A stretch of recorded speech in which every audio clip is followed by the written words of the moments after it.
Welcome everybody back to Waterbox Live. We're here every week, 6 p.m., Wednesday, 6 p.m. Eastern. Make sure you subscribe to the channel, smash that like button, helps us out a lot. This week we're talking about fish, their different personalities and care. We're going to highlight the REEF 220. Let's get started.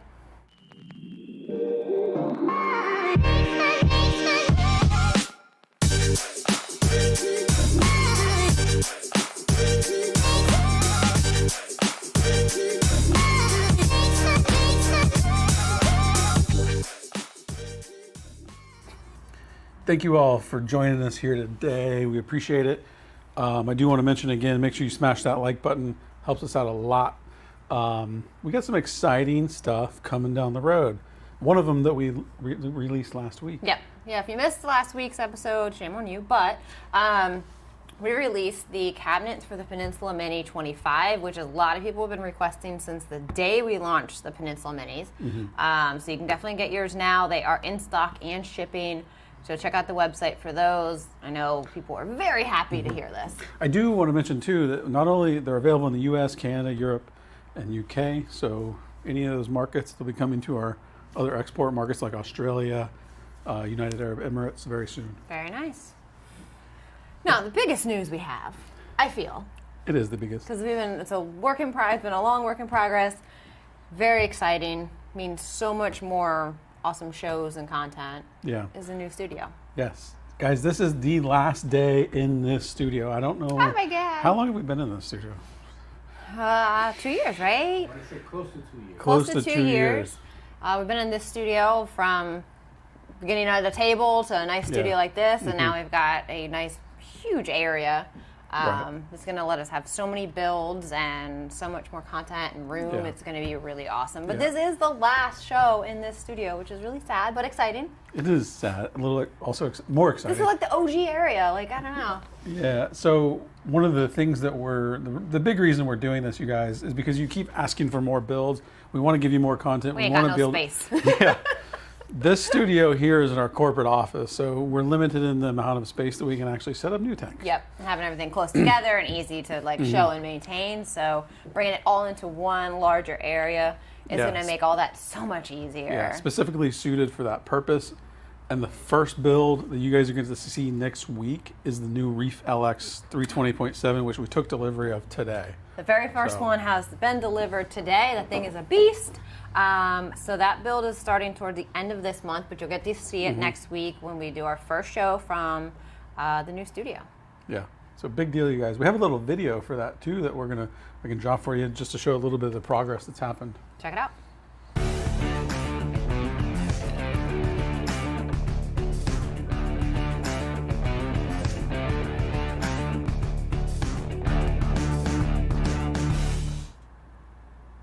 It is almost here, 1 week away. So we're gonna be busy, obviously, this next week, getting over there and situated. But there's so many good things to come. We can't talk about all the builds we already have planned and all the things that we're gonna do. But believe me, if you love Waterbox now, you're gonna have a whole bunch more of us. Yeah, we're gonna be bringing a lot more content to you guys this year, whether it be saltwater, freshwater, reef tanks. It's all coming. Yep. So good stuff. So today we're talking about the REEF 220.6 that has been in this building for what, almost 3 years now? 2.5 years? Probably like 2.5 years now. Yeah. Time flies. So here it is. So, with saltwater aquariums, there's so many types of fish. There's a ton of choices. So we just wanted to highlight the fish in this aquarium, kind of just talk about their care and personalities. We do want you to go ahead and drop your questions into the comments. We're going to take those later. Ask about fish personalities or questions you have, compatibility, stuff like that. We're going to be taking a lot of questions once we go through that. But we shot a video of some of the fish. So we're just going to talk about who our babies are in the REEF 220. They've been with us for a long time. These are some of our oldest ones. And they're kind of like our highlight of that aquarium. Yeah, I do want to say real quick, you guys, because Shane mentioned it. He said dibs on the towels. We're giving away, as we do every episode, some Waterbox swag, t-shirt, a set of towels as well. So give us your questions, engage with us. That's how we're going to pick the winner. I'm not sure dibs game works, but yeah. It might. You never know. So again, post your questions below. We're going to start running through these fish here in the 220.6. A lot of really cool fish. Yep. Ooh, clownfish. So this this is specifically, I just want to mention the story of these. These are my wife's pair of clownfish. I think a lot of fish I've had for a long time. I think I've had these for about 10 years. Yeah. So there's buddies behind them here. You know, clownfish, one of the most common beginner fish. They're easy, they're hardy, come in a lot of patterns, easy to feed, pretty forgiving for water quality. We have in this aquarium managed to get away with having like 4 or 5 different clowns in here, but it is large and they all kind of host different stuff. So it's not the norm, but you will see there's some black and white ones in there too. Yep.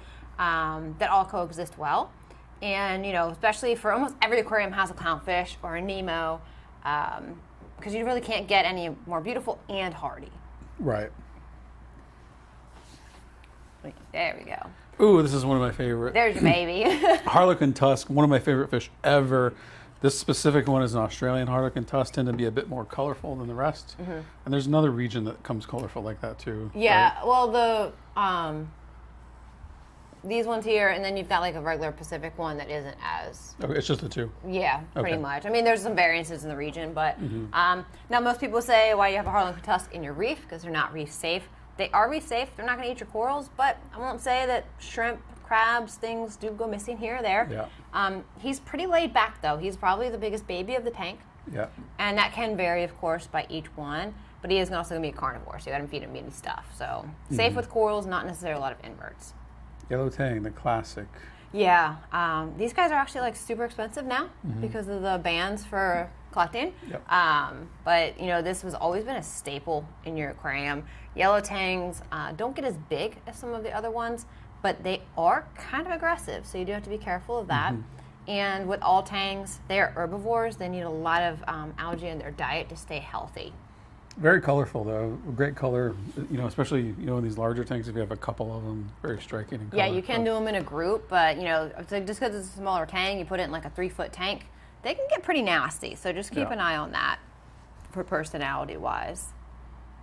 But beautiful bright yellow color, most people want that in their aquarium. Yep. Got a Lyretail Anthias there. That's actually a male. The one will get out of his way. So on the left there with more pink and gold color. Lyretail Anthias, that is the male, got more color. You can actually do them in schools. So he could have a big old group of females with him, and they'll actually just kind of hang out together in the water column. Can be a little bit more picky about eating, so you do want to usually feed frozen food. Sometimes they'll adapt to pellets, but frozen food is definitely your best bet. Definitely, if you want a big school of them, they have to be in a little bit larger tank. But he is so pretty. Yeah, very colorful, yeah. Yeah. Not one of the few fish you can have a whole school of. Yeah, you'll see a lot of really big reef tanks that have like a pretty decent sized schools of those in them. It adds a ton of life, ton of movement, ton of color. Yeah, and a fun fact about Anthias is, so there's a male, and if you had some females, say the male died, the dominant female would then turn into the male over time and take its place, and it would just kind of continue like that.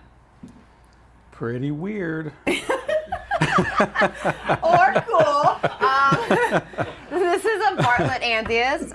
Same scenario. You've got the dominant one who's the male. You've got the group of them for females. I don't even know. What's happening There's here? There's a lot of variety of Anthias out there. Tons of color. No, there's just one of these in this system. Yeah, one of these. He's like our sole survivor. This is actually a female. Yeah. And she's pretty much going to stay female unless she had a reason. If I put in some other females, then that one would likely turn into a male because it would be the bigger dominant one. And but as a single, they're happy too. But it's one of the few fish you can do in groups. Yeah. And they're super active and out and about, which is really nice. So it adds a lot of movement to an aquarium when you have Anthias. But I wouldn't do Anthias in anything smaller than a 3-foot. Okay. Cool. Who we got next? Blue Tang. This is one of my favorite. Dory. Yeah.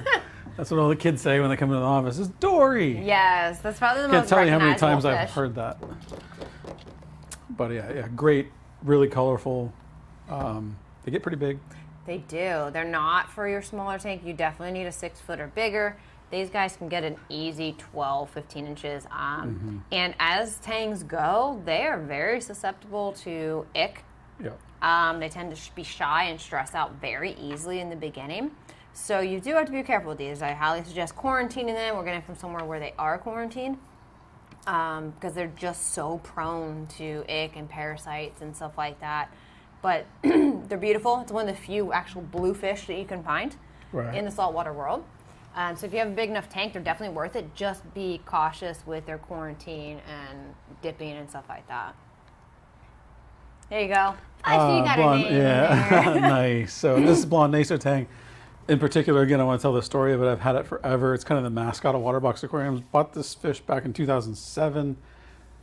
Pretty small. Then, weirdly enough, has not grown very much. No, this is a pretty small It's probably tripled in size since I bought her, but for some reason, she's a dwarf Naso Tang. So she is. So the Naso Tang, full herbivore, really actually a pretty peaceful one. They're one of my favorites in the tanks. Yeah. But this one gets 12, 15, 18 inches long. Like, they get really, really big.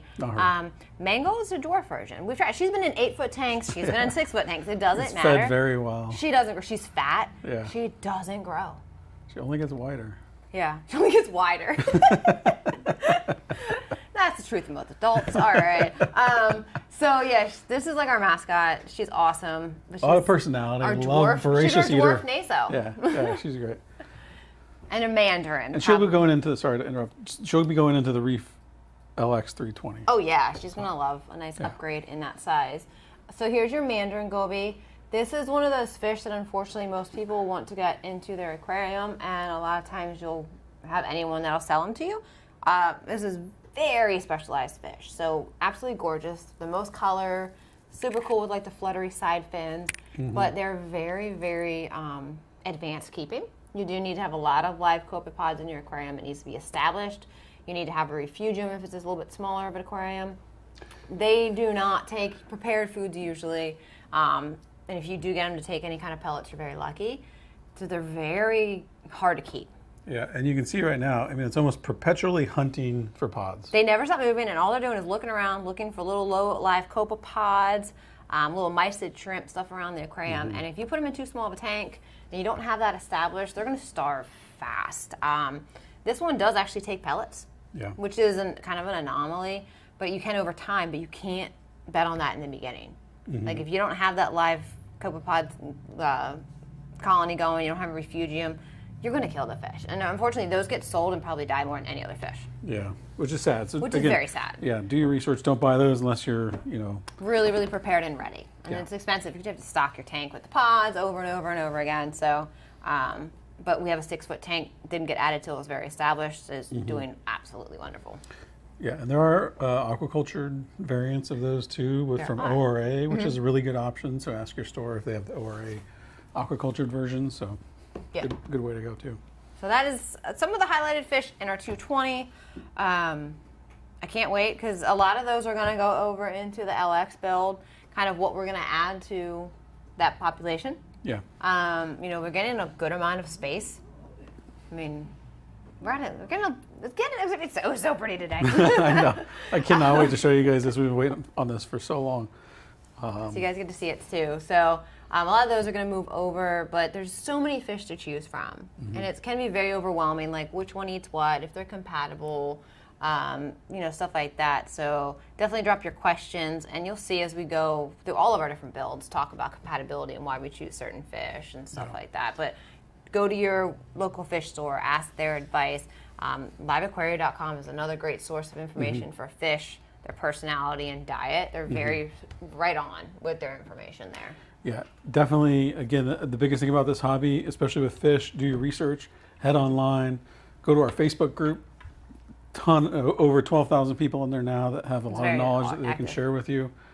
Like she said, go to Live Aquaria, search online, do your research, find a mentor that's been successful with lots of different types of fish, and that's the winning combination. Yeah. So I think Keenan's going to be throwing questions up. All right. Danny says, will some of these fish be compatible with a frag tank, and if so, which size? Clownfish can pretty much go in any tank, almost, except for like nanos.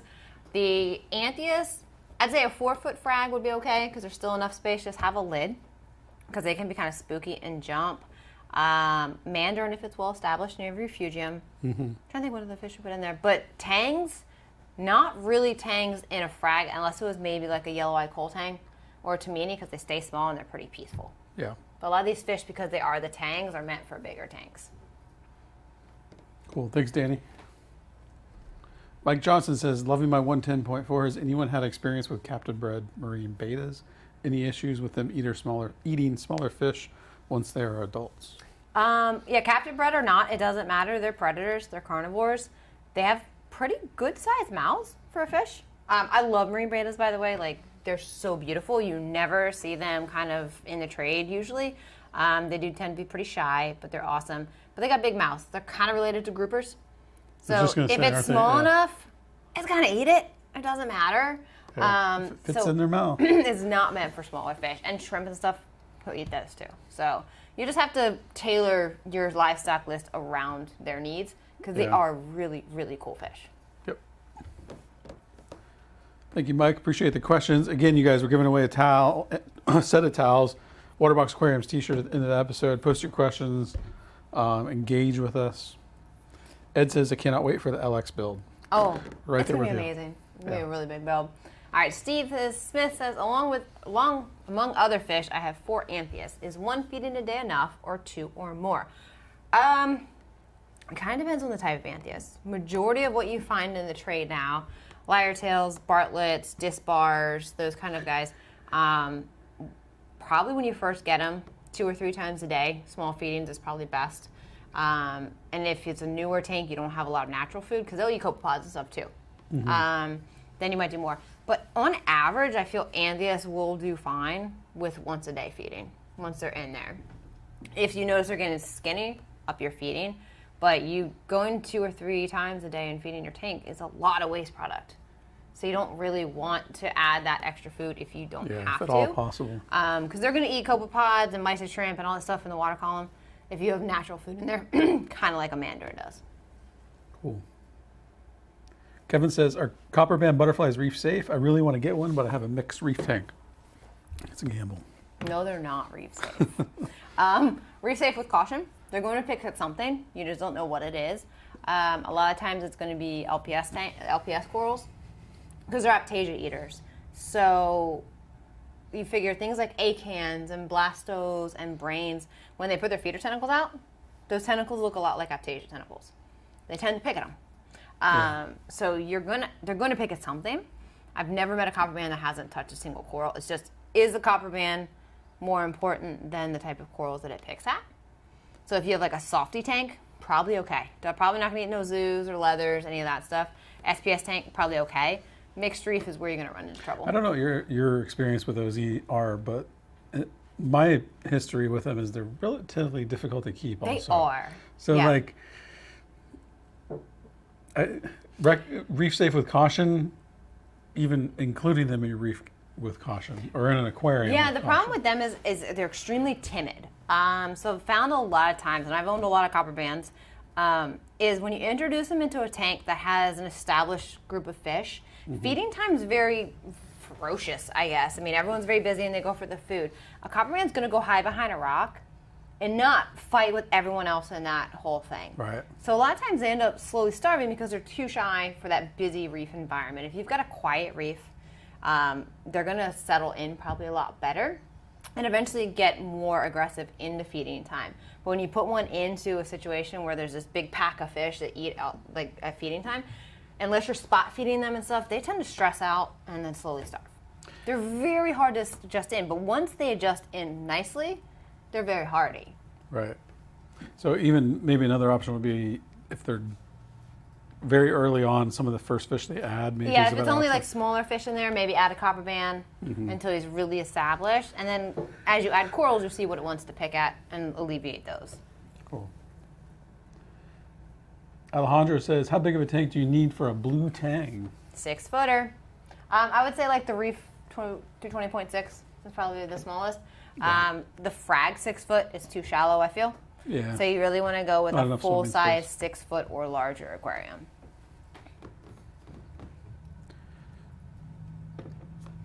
Jada says, do you have a preferred schooling fish between Chromis and Anthias? Which would be the better school in terms of compatibility?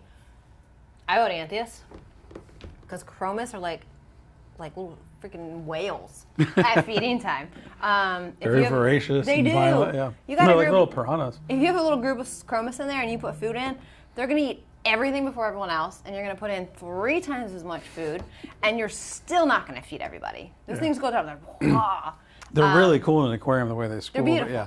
But you're going to feed high a feed. ton to get food past them. So I vote Anthias because they're also more colorful.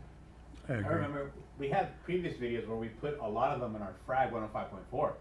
Yeah. They look really beautiful kind of going They back. do. They're They very did. pretty. Yeah, in the original frag, It's like the sky the blue. shorter one that shiny. we did with like the mangroves in the Oh, back, yeah. we put a school of them, but that was like the main fish. Because you put those in there and then you're trying to have other fish that try and get food, those fish are never getting And food. we do have one in the 220 you guys might Little have seen random swimming guy around. swimming around. Yeah. I did see a question I want to touch on because we're going to touch on it in a video soon. Johan says, is the RODI water really... Someone mentioned RODI. We're going to cover that. I saw multiple questions for it. Yeah. We're going to cover that in a very soon episode on the Reef LX build. So Well, Yeah, somebody, I had it on here. He asked, is it necessary for fresh water? And then another person said, is it necessary for salt water? okay, so is an RODI necessary for fresh water? Depends on what you're doing. If you're doing like a planted aquarium, I feel that in most regions of the country, you don't want to use your tap water because you've got high intensity lights. You're going to have like way too much nutrients and you're going to have algae problems on your plants.